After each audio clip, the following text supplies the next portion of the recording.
Hello friends, मैं रोहित कुमार। मंजिलें क्या हैं, ये रास्ते क्या हैं, अगर हौसला हो तो फिर फासला क्या है। कहने का तात्पर्य ये है, हमें मंजिलें पाने के लिए हौसला रखना चाहिए। तो चार्टर एक्ट 1813 के अध्ययन में हमने ये जाना कि ब्रिटिश जो ईस्ट इंडिया कंपनी है उसके एकाधिकार को समाप्त कर दिया गया।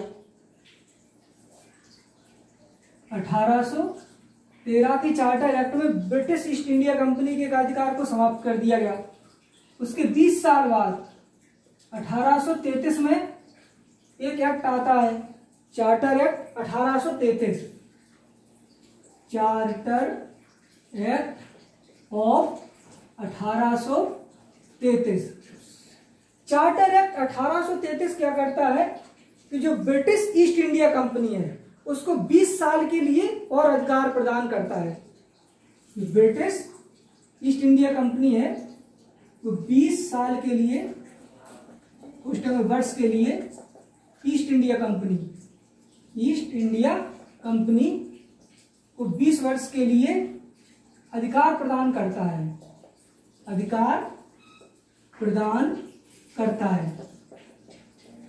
अब जब ब्रिटिश ईस्ट इंडिया कंपनी का व्यापार जो एकाधिकार था उसे खत्म कर दिया गया, तो उसे वो किस तरीके के 20 वर्ष के लिए अधिकार प्रदान करता है, तो वो है राजनैतिक और प्रशासनिक। यानी कि ब्रिटिश ईस्ट इंडिया कंपनी के जो राजनैतिक और प्रशासनिक, भारत में राजनैतिक और प्रशासनिक कार्यों के लिए 20 साल के लिए उसे अधिकार प्रदान करता है चार्टर एक्ट ऑफ 1833। तो इसमें क्या है कि जो बंगाल के गवर्नर जनरल हैं, बंगाल के गवर्नर जनरल अब संपूर्ण भारत के गवर्नर जनरल हैं, संपूर्ण भारत के गवर्नर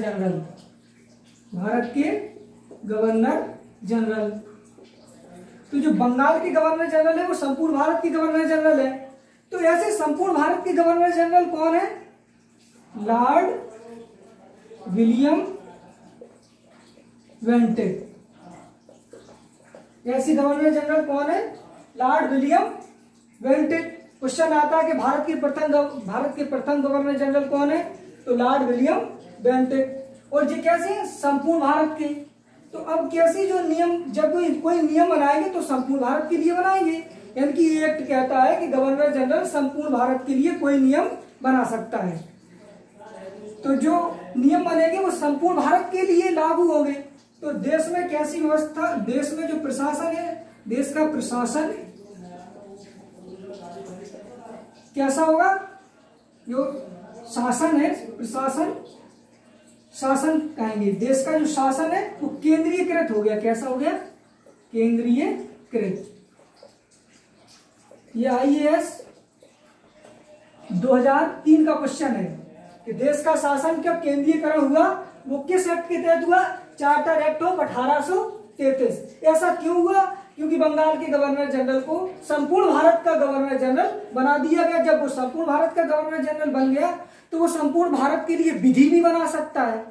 बंगाल का गवर्नर जनरल, तो गवर्नर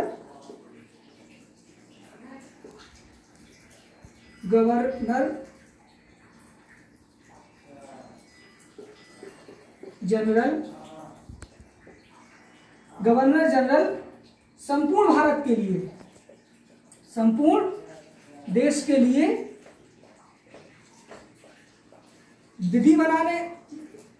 विधि बना सकता है।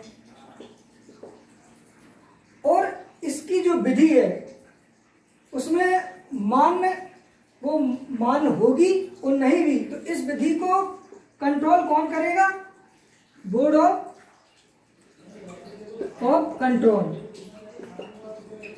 यानी कि बोर्ड ऑफ कंट्रोल के पास ये अधिकार दिए गए 1833 के तहत कि जो बंगाल का गवर्नर जनरल है वो संपूर्ण भारत का गवर्नर जनरल है, तो वो संपूर्ण भारत के लिए विधि बनाएगा और उस विधि को बोर्ड ऑफ कंट्रोल क्या कर सकता है?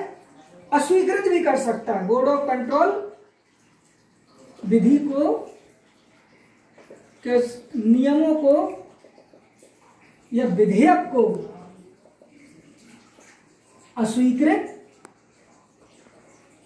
कर सकता है और अपना नियम बना करके लागू कर सकता है। अपना नियम बना करके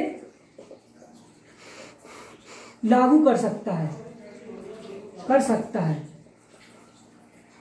कहने का मतलब ये है, जो शासन व्यवस्था है अब देश की वो कैसी हो गई, केंद्रीकृत। बंगाल के गवर्नर जनरल संपूर्ण भारत के गवर्नर जनरल कहलाएंगे। वो संपूर्ण भारत के लिए विधि बनाएंगे और उस विधि को बोर्ड ऑफ कंट्रोल अस्वीकृत भी कर सकता है, लागू भी कर सकता है, और ऐसा नहीं कर सकता है तो अपना भी नियम बना करके लागू कर सकता है। इसमें एक और बदलाव किया गया कि जो गवर्नर जनरल है वो एक आयोग बनाएंगे। गवर्नर जनरल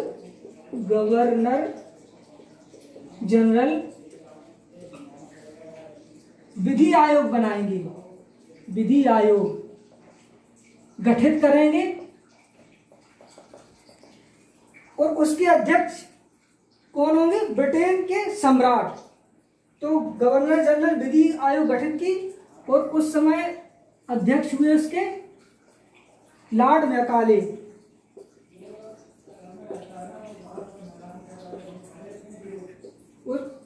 ब्रिटिश सरकार की देखरेख में गवर्नर जनरल को विधि आयोग का गठन करने का अधिकार मिला, लेकिन किसकी अध्यक्षता में मिला, लॉर्ड मैकाले की अध्यक्षता में। और कितने सदस्य हुए इसमें, 4 सदस्य। चौथा सदस्य कानून मंत्री है, कानून मंत्री। और ये जो कानून मंत्री है इसको क्या है कि गवर्नर जनरल की बैठक में ये भाग ले सकता है। गवर्नर जनरल एक विधि आयोग गठित की और उस आयोग के अध्यक्ष हुए लॉर्ड मैकाले, जो 4 सदस्य की थी, और चौथा सदस्य कानून मंत्री है। वो चौथा सदस्य गवर्नर जनरल की बैठक में भाग ले सकता है, लेकिन उसे मतदान का अधिकार नहीं है। तो इतना होने के बाद आगे क्या होता है कि जो पहले क्या थे कि कलकत्ता के जो प्रशासन है और बंगाल का प्रशासन और मद्रास का प्रशासन, तो बंगाल के प्रशासन के अधीन 1774 ईस्वी में, बंगाल के 1774 की जो एक्ट में हमने पढ़ा था कि बंगाल के गवर्नर जनरल के अधीन कर दिए गए थे मद्रास के और बंबई के। जो मद्रास और बंबई है उनकी जो विधि बनाने की शक्ति है, मद्रास और बंबई की विधि बनाने की शक्ति है, उनको वापस ले लिया गया। और इसमें क्या है कि जो चीन के साथ चाय का व्यापार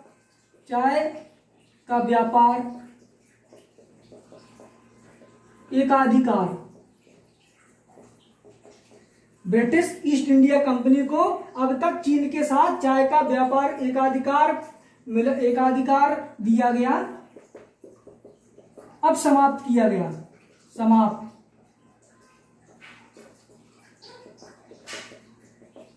1833 एक्ट के तहत चीन के साथ चाय का जो व्यापार एकाधिकार था उसे समाप्त किया गया।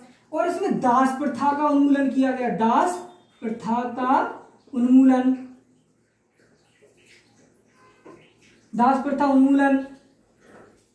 1843 के नियम 5 के तहत और एक और धारा 87 के तहत क्या है कि जो कंपनी है, कंपनी में जो भी कर्मचारी है वो कार्य करेंगे तो उन्हें उनकी जाति, रंग रूप और उनके सभ्यता संस्कृति के अनुसार, धारा 87 के अनुसार व्यक्ति के जाति, रंग रूप के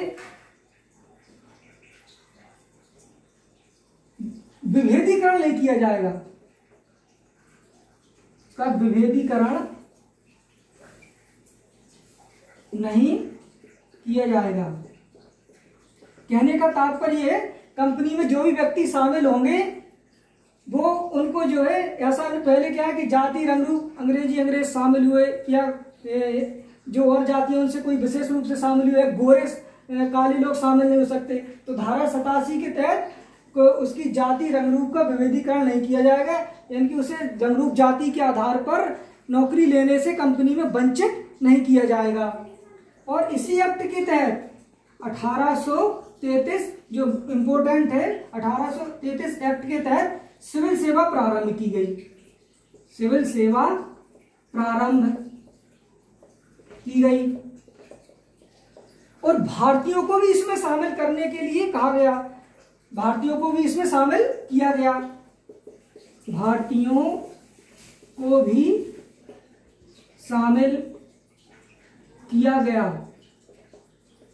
लेकिन जब भारतीयों को इसमें शामिल किया गया तो बोर्ड ऑफ डायरेक्टर ने इसका विरोध किया। तो बोर्ड ऑफ डायरेक्टर ने भारतीयों के सम्मिलित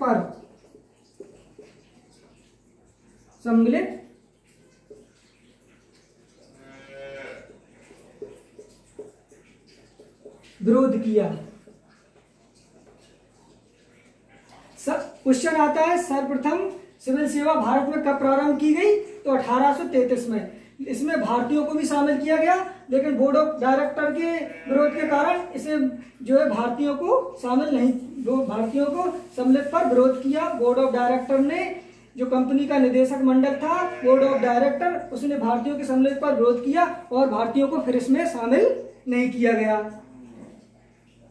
तो देखा जाए आज के चार्टर ऑफ 1833 में ये मेन पॉइंट, ये मुख्य बिंदु है। बहुत बहुत धन्यवाद।